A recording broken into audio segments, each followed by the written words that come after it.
જય શ્રી કૃષ્ણ, રાધે રાધે.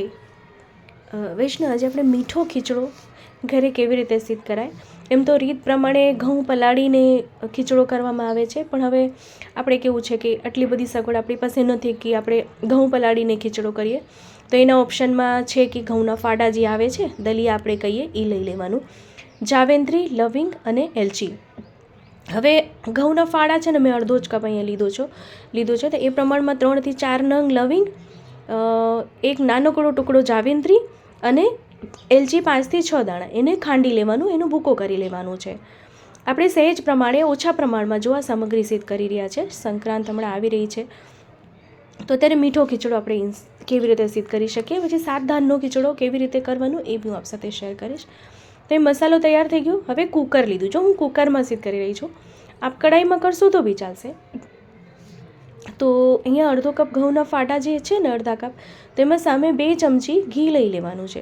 ઘી એકદમ ગરમ થાય પછી એમાં પહેલાં જલનો વઘાર કરવાનો છે. તો હવે અડધા કપ ઘઉંના ફાડા છે, તો અહીંયા અત્યારે મેં 2.5 કપ જલનો ઉપયોગ કર્યો છે. પહેલાં જો ઘઉંનો ફાડો છે ને, એ જલ વધારે પીવે છે, તો એ ધ્યાન રાખવાનું. પણ અત્યારે હું 2.5 કપ જલ અહીંમાં પધરાઈ રહી છું. હવે જલ ઉકળવા માંડે પછી જે ઘઉંના ફાડા છે ને, એને સરખા કોરા કપડેથી લૂછીને પછી જલમાં પધરાઈ દેવાનું. જલ ઉકળવા માંડે ત્યારે. જો આપ સાથે છે ને ઓછું જ માપ શેર કરી રહી છું, જેથી આપને સરળતા થાય સામગ્રી સિદ્ધ કરવામાં. અને એને ખુલ્લું જ એને ચડવા દેવાનું. ગેસના ઢાંકણું જે છે ને, ગેસના ઢાંકણાને બંધ નહીં કરવાનું, ખુલ્લું જ ચડવા દેવાનું. તો આપણે અહીંયા જોઈ લઈએ, જલ અહીંયા શોષાઈ ગયું છે. હા, ગેસની આંચ ધીમી રાખવાની. અને અહીંયા જોઈ લઈએ દાણો ચડ્યો છે કે નહીં. એમ તો દાણો ચડી ગયો છે, પણ સેજ એવી વાર લાગે છે.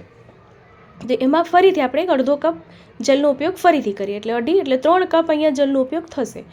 એ ધ્યાન રાખવાનું. તો અહીંયા જલનો ભાગ ફરી બળી ગયો છે, દાણા બધા ખીલી ગયા છે, છૂટા પડી ગયા. હવે સાકરનો ઉપયોગ કરીએ. સાકર કેટલી?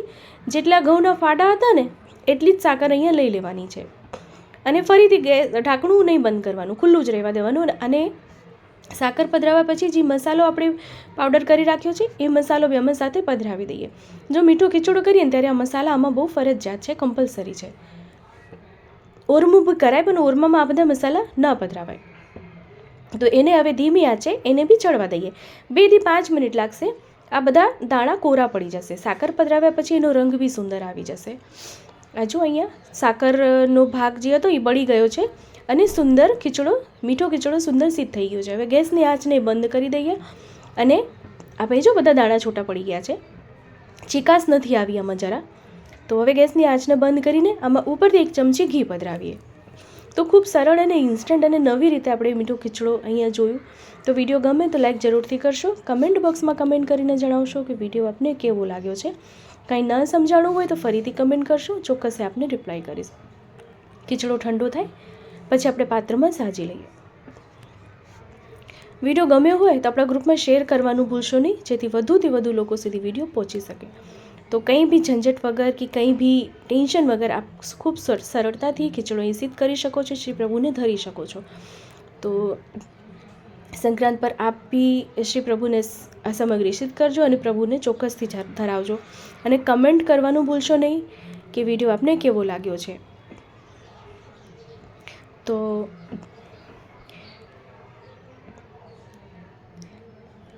ચેનલ પર નવા હોય તો ચેનલને સબસ્ક્રાઈબ ચોક્કસથી કરશો, બેલ આઇકોન હિટ કરશો, કે જેથી જ્યારે બી હું સામગ્રીનો વિડીયો મૂકું તો આપ સુધી નોટિફિકેશન આવી જાય.